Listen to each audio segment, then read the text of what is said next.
Kerajaan Mataram kuno merupakan salah satu kerajaan Hindu-Buddha yang terletak di pedalaman Jawa Tengah. Kerajaan ini didirikan pada abad ke-8 Masehi. Kerajaan ini didirikan oleh 3 dinasti. Yang pertama, dinasti Sanjaya, yang kedua dinasti Shailendra, dan yang ketiga dinasti Isyana. Dinasti Sanjaya sendiri adalah pemeluk agama Hindu yang beraliran Shiva. Shailendra pengikut agama Buddha, dan Isyana wangsa baru yang didirikan oleh Sendok. Sakti Cakra, raja pertama yang berkuasa di negara kuno adalah Raja Sana, yang kemudian digantikan oleh Raja Sanjaya. Raja Sanjaya adalah keponakan Raja Sana, yakni putra dari Sanraha, saudara perempuan Raja Sana. Hal itu dikarenakan raja tidak memiliki keturunan sebagai penggantinya.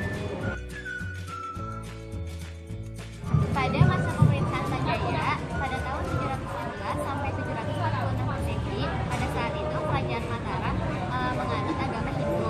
Nah, Raja Sanjaya ini memimpin dengan sangat bijaksana sehingga rakyatnya hidup dengan aman, tentram, dan damai.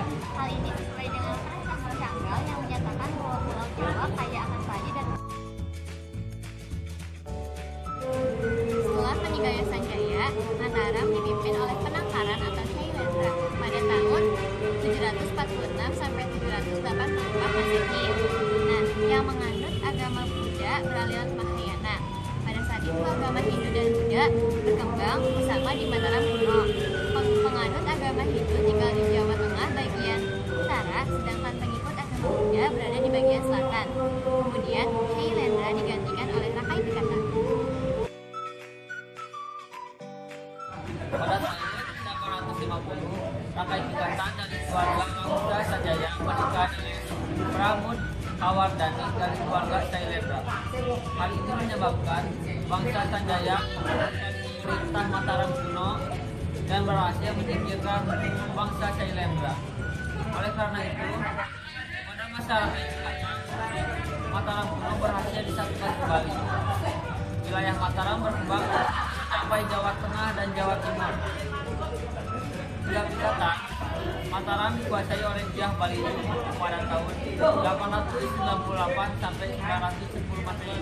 Setelah itu, Mataram diperintah secara berturut-turut oleh Raja Daksa, Raja Tulodung, dan Raja Wawa pada tahun 924 sampai 919 Masehi, yang kemudian diganti oleh menantunya Kusindok.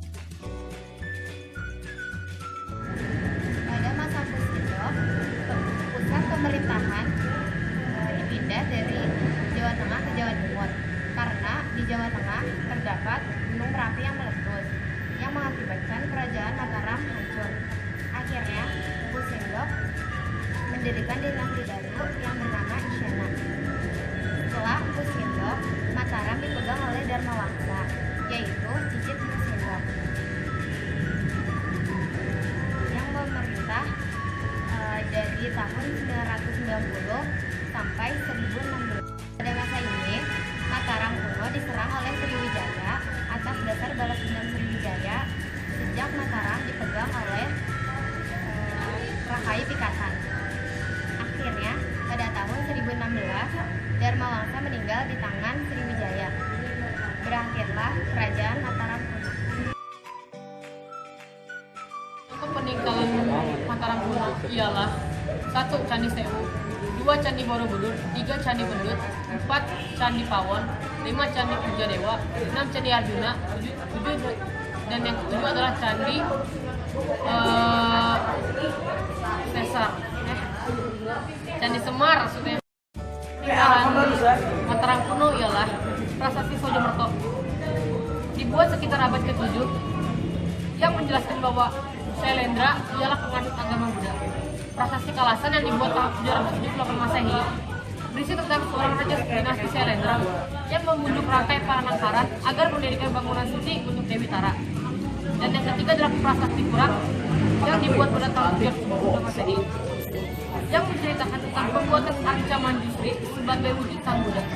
Prasasti, sedangkan yang keempat adalah Prasasti Ratu Boko yang dibuat tahun 858 Masehi berisi tentang kekalahan Balaputra Dewa dalam perang melawan rakyatnya Rakai Pikatan. Sedangkan prasasti yang keenam adalah Nalanda yang dibuat pada tahun 850 Masehi. Ini berisi tentang asal-usul Balaputra Dewa yang adalah cucu dari Raja Indra dan putra dari Raja Samarututu.